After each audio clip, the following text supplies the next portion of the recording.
Hey there guys, Mac Junkie here. Welcome back to another video. In today's video we're going to be doing a performance test on the LG G7 ThinQ. This phone came out in May 2018 and it's still a very viable option for 2020. It's still a very capable and fast, powerful phone, even though it's 2 years old. Now, what we're going to be doing in this video is doing a performance test, opening apps, checking out how multitasking works. This phone does have 4 gigs of RAM, which in today's world isn't really that much, but back when it came out, 4 gigs was more standard. And as far as design goes, I really like the way LG designed this phone. I put a D brand skin on it, and the wood grain, I believe it looks really good, but this is just usually a, stainless steel gray color, but the cutouts are very nice. The autofocus and flash are outside of the camera module, and you have a wide and an ultra wide. And then your fingerprint sensor is on the back, which is actually really nice. I love having my fingerprint sensor on the back. Now, turning on the screen, you'll notice it has a notch, but if you compare it to an iPhone, the notch is still fairly small. Most people don't care too much about notches anyway. And this has been the phone I've been using for the last year. Now, you might be wondering what I'm filming this video on. Well, I'm using the OnePlus 7T, which is the phone I've upgraded to. But I didn't upgrade to the OnePlus 7T because this phone is bad. This is still a very capable phone. I just upgraded because I really wanted to try OnePlus's version of Android Oxygen OS. And if you can look at this, you can tell this isn't very stock looking either. I have a Nova launcher set up on this phone. So this is not what the phone would look like if you just unboxed it, which is fairly obvious. But let's go ahead and get into this speed test. We're going to be testing out the multitasking, how fast it can open apps. Then we're also going to go and test the cameras, which in some way are actually better than the OnePlus 7T. So let's get to it. Alright, so we're here on the home screen. Let's make sure everything's cleared out. No recent apps, and we are going to do the test here. So we'll start with web-based apps. Let's start with the Play Store. Alright, pretty quick. Let's try clicking on an app. Yep, very fast. Alright, what about Google? Very quick. Awesome. Let's try SoundCloud. Also very fast. What about YouTube? Also very fast. Nothing to complain about here at all. Let's see. Snapchat. Awesome. Let's go ahead and try Disney Plus. Well, Disney Plus does have that animation at the beginning, but still very fast. What about Twitch? Let's go to Twitch. Alright, Twitch. Let's try some games. So we got big games here. Well, first let's do a more basic game like Ryder.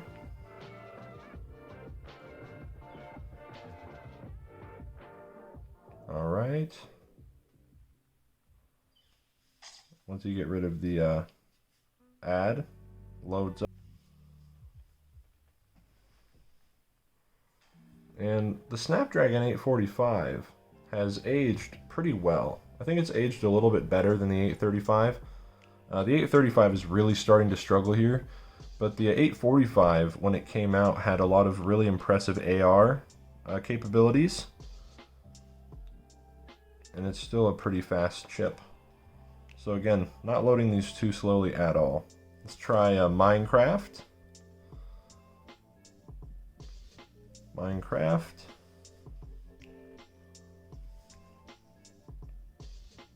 That was a lot faster. Minecraft sort of in between Ryder and PUBG Mobile and Call of Duty in terms of how intensive it is. Still, very good. So now let's test out the multitasking. We're going to see how many of these apps it kept in RAM. Now this phone only has 4 gigabytes, and since we loaded all those games at the end, we're going to see if it was able to hold these in RAM. And it held the Play Store, which is kind of surprising. See if it held Chrome. Alright, Chrome is still loaded into RAM. What about SoundCloud? Alright, there's our first reload there, SoundCloud. What about YouTube?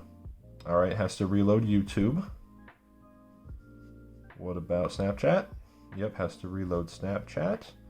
Disney Plus has to reload. Twitch, another reload.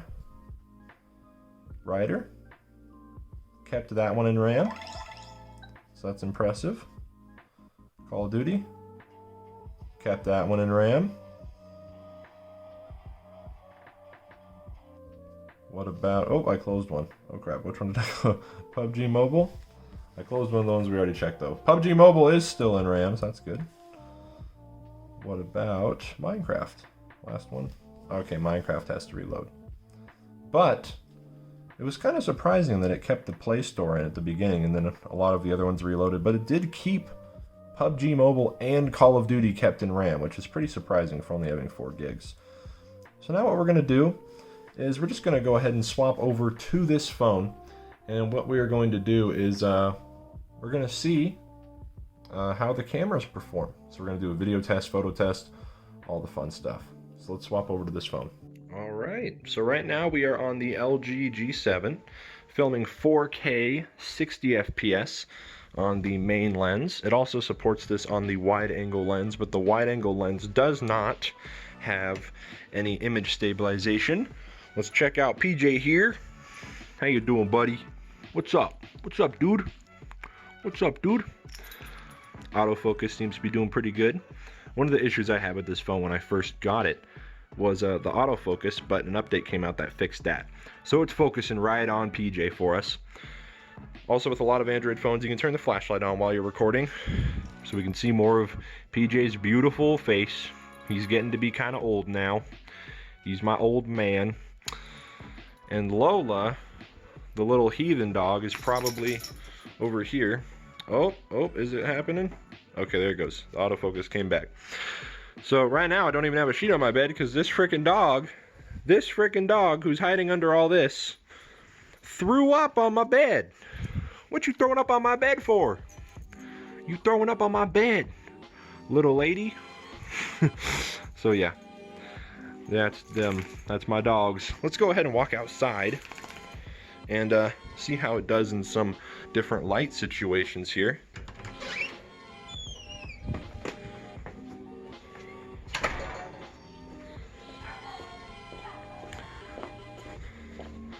So walking into the backyard here, it was sunny just a little bit ago, but it seems to have been covered by some clouds, which is unfortunate. But we still have some pretty high dynamic range situations here that I can do with some photo tests. But just walking pretty carelessly, letting the phone shake around a little bit, just to see how the optical image stabilization does. All right, I'm gonna go ahead and swap to the wide angle camera and then do the same walk. All right, now we're on the wide angle camera. I'm gonna try and walk the same way. This one has no image stabilization. And I can see it in the video, it's actually a lot shakier. But we can still record 4K 60 in the wide angle, which the OnePlus actually can't do, which was surprising to me, but let's keep going out here. Okay. All right. I'm gonna go ahead and swap to the camera, and I'm just gonna do some photo tests. All right, just got back from the camera test. So those videos, hopefully they looked really good. They look pretty good on the phone, and the mic quality on this phone is also pretty nice. I'm also going to go onto the computer, and we are going to take a look at the photos that this phone took in a better detail. So let's go over to the computer. All right, here we are on the computer. So we're already looking at one of the photos that I took here. This is just basically at the start of my lawn here. And already this picture is really good. Let's just get that out of the way first. The background blur it applies is really good. I wasn't using a portrait mode. This was just pointing the camera, letting the automatic mode do all of its magical work. And it did a really nice blur on the background. But these first few blades of grass, very detailed, very saturated. Of course, once you zoom in, you can really start to pixel peek and look at the, jagged edges if you want. But just looking at it, the photo like this, it looks really good. Next photo I took was just trying to get some sun. The sun did eventually come out, so it did a decent job. Over here, down in the bottom, it lost some detail, but that's to be expected. Overall, it did a pretty good job at exposing everything correctly. The sky isn't super blown out, and the leaves aren't completely dark. You can still see most of them. And even in the darker areas, if we just, that's a little bit too much zoom, hold on. We go right here. It's not like we lose all the detail. You can still see some color, the leaves here. So it didn't just completely black it out, but it did do a little bit of that. So this probably isn't the best photo that it took. The next photo was just another one further away from these leaves, just trying to get more stuff in the frame. And it did still do a very nice job of exposing everything correctly. The sky isn't completely washed out. Over here where the sun is, it's washed out. But it kept the sky blue, kept everything in focus. There's a little bit of a lens flare too. And overall, this is a really nicely exposed photo here as well. The detail, if we zoom in, it looked a little bit blurry, just a little bit, but still a very passable photo. The next one was just another one here. This one, however, it didn't do very well, which is why I tried taking another one. As you can see, the sky is completely blown out here.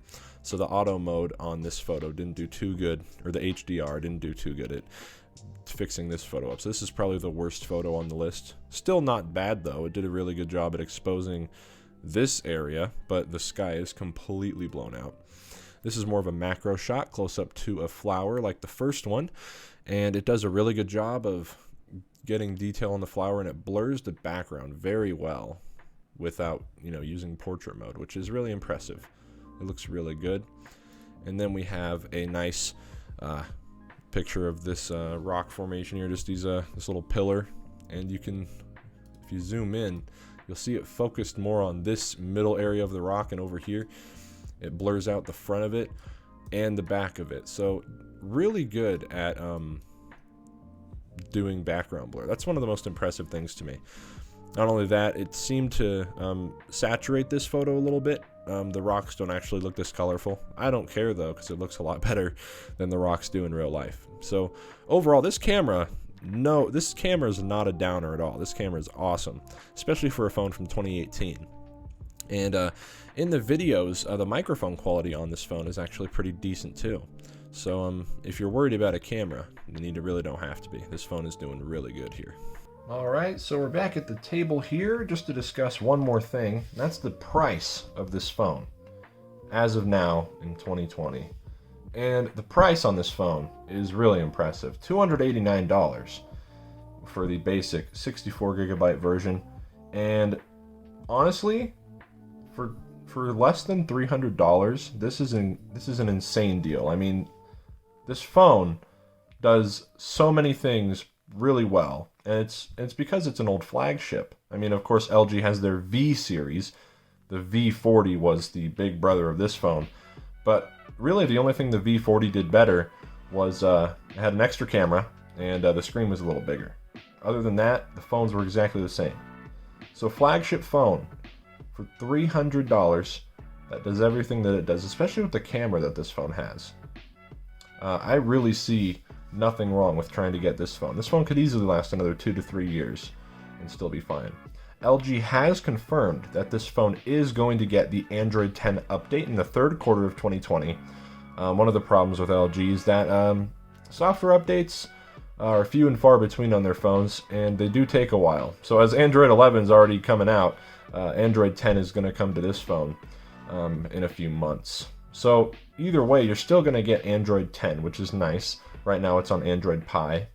And once it does get Android 10, I believe it's going to be set for at least a few more years. So if you want to get this phone, I say there's nothing wrong with buying it. I would completely recommend it. Oh, one more thing. It has a headphone jack. Just had to point that out. So if you want to get this phone, I say go for it. There's nothing wrong with this phone. So hope this helped you guys out in your buying decision, and I'll see you in the next one.